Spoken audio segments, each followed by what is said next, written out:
10,323 এই অবধি এখন অবধি তাদের 129 জন প্রয়াত হয়েছেন। রাজ্য সরকার তাদের বিষয় নিয়ে কি ভাবছে বর্তমানে? প্রতিটি মৃত্যুই দুঃখজনক, প্রতিটি মৃত্যু দুঃখজনক। শুধু 10,323-এর মধ্যে যারা প্রয়াত হয়েছে, অন্য মানুষ প্রয়াত হচ্ছে না, প্রতিটি মৃত্যু দুঃখজনক। আমি আজকে এই যে সায়েন্স টিচারেশনের যে মিটিংয়ে এখানে বক্তব্য রেখেছি, বলছি কোনো শিক্ষকের আন্দোলন করার কোনো প্রয়োজন নেই। এই সায়েন্স টিচাররা এরা কিন্তু আন্দোলন করেনি, আইনি পথে গেছে এবং সরকার সেটাকে গ্রহণ করেছে এবং তারা এরিয়া সব ক্লিয়ার করে দিয়েছে।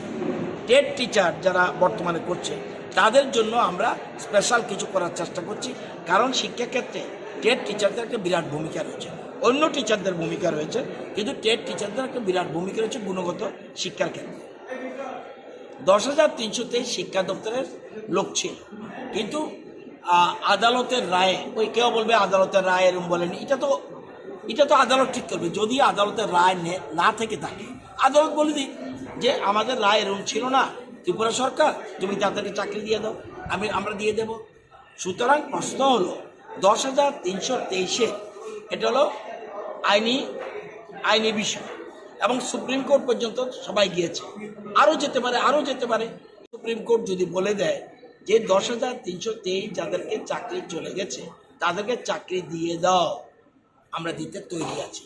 2, এই প্রথম ত্রিপুরা সরকার থেকে ক্যাবিনেট সিদ্ধান্ত নিয়ে যে 10,323 যারা চাকরিচ্যুত হয়েছিল, সুপ্রিম কোর্টকে বলেছি তোমরা একটা পারমিশন দাও, উইদাউট ইন্টারভিউ তাদেরকে আমরা নিতে চাই। যেহেতু এ রাজ্যে শিক্ষকতা তাদেরও কিছু তাদের অনেক কিছু অবদান ছিল, সুতরাং তাদেরকে সুযোগ দাও। সুপ্রিম কোর্ট এটা করেনি। আমরা এখন চেষ্টা করছি যে আমাদের সরকার চেষ্টা করছে আমরা অন্যান্য যে চাকরি নিচ্ছি সেক্ষেত্রে যেন 10,323 ঢুকতে পারে, অন্তর্ভুক্ত হতে পারে, সে চেষ্টা করছে। কিন্তু সবটাই করতে হবে আইনি জটিলতাতে, আইনি যাতে জটিলতা না থাকে সেটাকে ক্লিয়ার করে আমরা নেব।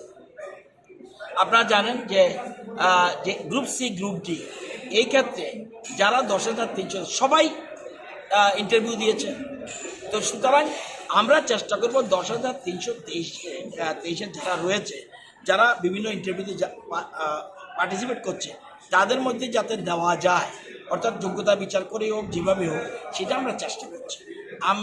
আমি প্রকাশ্যে বলছি, এখনও বলছি, আমার মৃত্যুর আগ দিন পর্যন্ত আমি এই চেষ্টা চালিয়ে যাব।